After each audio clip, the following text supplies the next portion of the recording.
Step 3. Made a decision to turn our will and our lives over to the care of God as we understood Him. Practicing Step 3 is like the opening of a door, which to all appearances is still closed and locked. All we need is a key and the decision to swing the door open. There is only one key, and it is called willingness. Once unlocked by willingness, the door opens almost of itself, and looking through it, we shall see a pathway beside which is an inscription. It reads, "This is the way to a faith that works." In the first 2 steps, we were engaged in reflection. We saw that we were powerless over alcohol, but we also perceived that faith of some kind, if only in AA itself, is possible to anyone. These conclusions did not require action, they required only acceptance. Like all the remaining steps, Step 3 calls for affirmative action, for it is only by action that we can cut away the self-will which has always blocked the entry of God, or, if you like, a higher power, into our lives. Faith, to be sure, is necessary, but faith alone can avail nothing. We can have faith, yet keep God out of our lives. Therefore, our problem now becomes just how, and by what specific means, shall we be able to let Him in. Step 3 represents our first attempt to do this. In fact, the effectiveness of the whole AA program will rest upon how well and earnestly we have tried to come to a decision to turn our will and our lives over to the care of God as we understood Him. To every worldly and practical-minded beginner, this step looks hard, even impossible. No matter how much one wishes to try, exactly how can he turn his own will and his own life over to the care of whatever God he thinks there is? Fortunately, we who have tried it, and with equal misgivings, can testify that anyone at all, can begin to do it. We can further add that a beginning, even the smallest, is all that is needed. Once we have placed the key of willingness in the lock and have the door ever so slightly open, we find that we can always open it some more. Though self-will may slam it shut again, as it frequently does, it will always respond the moment we again pick up the key of willingness. Maybe this all sounds mysterious and remote, something like Einstein's theory of relativity or a proposition in nuclear physics. It isn't at all. Let's look at how practical it actually is. Every man and woman who has joined AA and intends to stick has, without realizing it, made a beginning on Step 3. Isn't it true that in all matters touching upon alcohol, each of them has decided to turn his or her life over to the care, protection, and guidance of Alcoholics Anonymous? Already a willingness has been achieved to cast out one's own will and one's own ideas of the alcohol problem in favor of those suggested by AA. Any willing newcomer feels sure AA is the only safe harbor for the foundering vessel he has become. Now, if this is not turning one's will and life over to a newfound providence, then what is it? But suppose that instinct still cries out, as it certainly will, "Yes, respecting alcohol, I guess I have to be dependent upon AA, but in all other matters I must still maintain my independence. Nothing is going to turn me into a nonentity. If I keep on turning my life and my will over to the care of something or somebody else, what will become of me? I'll look like the hole in the donut." This, of course, is the process by which instinct and logic always seek to bolster egotism, and so frustrate spiritual development. The trouble is that this kind of thinking takes no real account of the facts, and the facts seem to be these.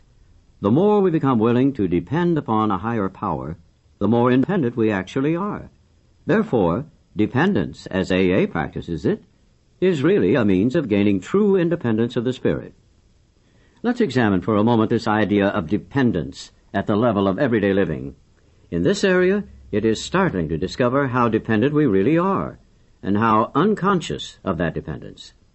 Every modern house has electric wiring carrying power and light to its interior. We are delighted with this dependence. Our main hope is that nothing will ever cut off the supply of current. By so accepting our dependence upon this marvel of science, we find ourselves more independent personally. Not only are we more independent, we are even more comfortable and secure. Power flows just where it is needed. Silently and surely, electricity That strange energy so few people understand meets our simplest daily needs, and our most desperate ones, too. Ask the polio sufferer confined to an iron lung who depends with complete trust upon a motor to keep the breath of life in him. But the moment our mental or emotional independence is in question, how differently we behave. How persistently we claim the right to decide all by ourselves just what we shall think and just how we shall act. Oh, yes, we'll weigh the pros and cons of every problem. We'll listen politely to those who would advise us, but all the decisions are to be ours alone. Nobody is going to meddle with our personal independence in such matters. Besides, we think, there's no one we can surely trust. We are certain that our intelligence, backed by willpower, can rightly control our inner lives and guarantee us success in the world we live in. This brave philosophy, wherein each man plays God, sounds good in the speaking, but it still has to meet the acid test. How well does it actually work? One good look in the mirror ought to be answer enough for any alcoholic. Should his own image in the mirror be too awful to contemplate, and it usually is, he might first take a look at the results normal people are getting from self-sufficiency. Everywhere he sees people filled with anger and fear, society breaking up into warring fragments. Each fragment says to the others, "We are right and you are wrong." Every such pressure group, if it is strong enough, self-righteously imposes its will upon the rest. And everywhere the same thing is being done on an individual basis. The sum of all this mighty effort is less peace and less brotherhood than before. The philosophy of self-sufficiency is not paying off. Plainly enough, it is a bone-crushing juggernaut whose final achievement is ruin. Therefore, we, who are alcoholics, can consider ourselves fortunate indeed. Each of us has had his own near-fatal encounter with the juggernaut of self-will, and has suffered enough under its weight to be willing to look for something better. So it is by circumstance, rather than by any virtue, that we have been driven to AA, have admitted defeat, have acquired the rudiments of faith, and now want to make a decision to turn our will and our lives over to a higher power. We realize that the word dependence is as distasteful to many psychiatrists and psychologists as it is to alcoholics. Like our professional friends, we too are aware that there are wrong forms of dependence. We have experienced many of them. No adult man or woman, for example, should be in too much emotional dependence upon a parent.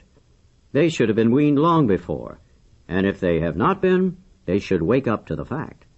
This very form of faulty dependence has caused many a rebellious alcoholic to conclude that dependence of any sort must be intolerably damaging.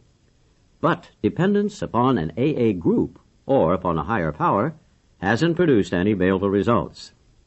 When World War II broke out, this spiritual principle had its first major test. AAs entered the services and were scattered all over the world.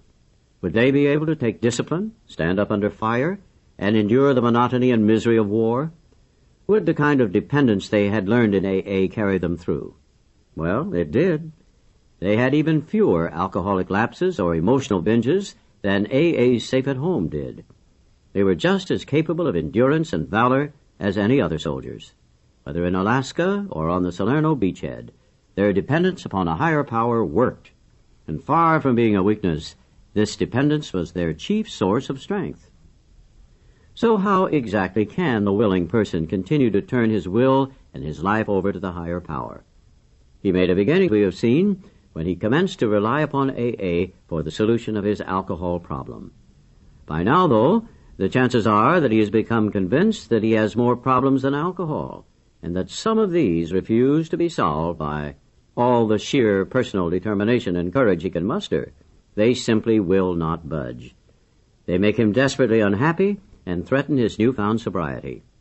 Our friend is still victimized by remorse and guilt when he thinks of yesterday. Bitterness still overpowers him when he broods upon those he still envies or hates. His financial insecurity worries him sick, and panic takes over when he thinks of all the bridges to safety that alcohol burned behind him. And how shall he ever straighten out that awful jam that cost him the affection of his family and separated him from them? His lone courage and unaided will cannot do it. Surely he must now depend upon somebody or something else. At first, that somebody is likely to be his closest AA friend. He relies upon the assurance that his many troubles, now made more acute because he cannot use alcohol to kill the pain, can be solved too.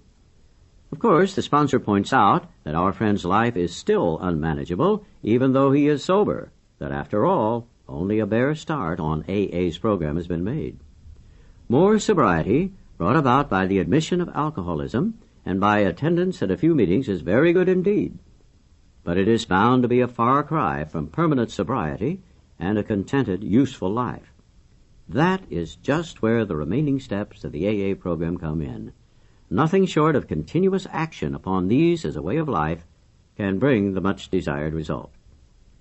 Then it is explained that other steps of the AA program can be practiced with success only when step 3 is given a determined and persistent trial. This statement may surprise newcomers who have experienced nothing but constant deflation and a growing conviction that human will is of no value whatever. They have become persuaded, and rightly so, that many problems besides alcohol will not yield to a headlong assault powered by the individual alone. But now it appears that there are certain things which only the individual can do. All by himself, and in the light of his own circumstances, he needs to develop the quality of willingness. When he acquires willingness, he is the only one who can make the decision to exert himself. Trying to do this is an act of his own will. All of the 12 steps require sustained and personal exertion to conform to their principles, and so, we trust, to God's will. It is when we try to make our will conform with God's that we begin to use it rightly.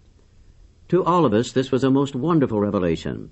Our whole trouble had been the misuse of willpower. We had tried to bombard our problems with it instead of attempting to bring it into agreement with God's intention for us.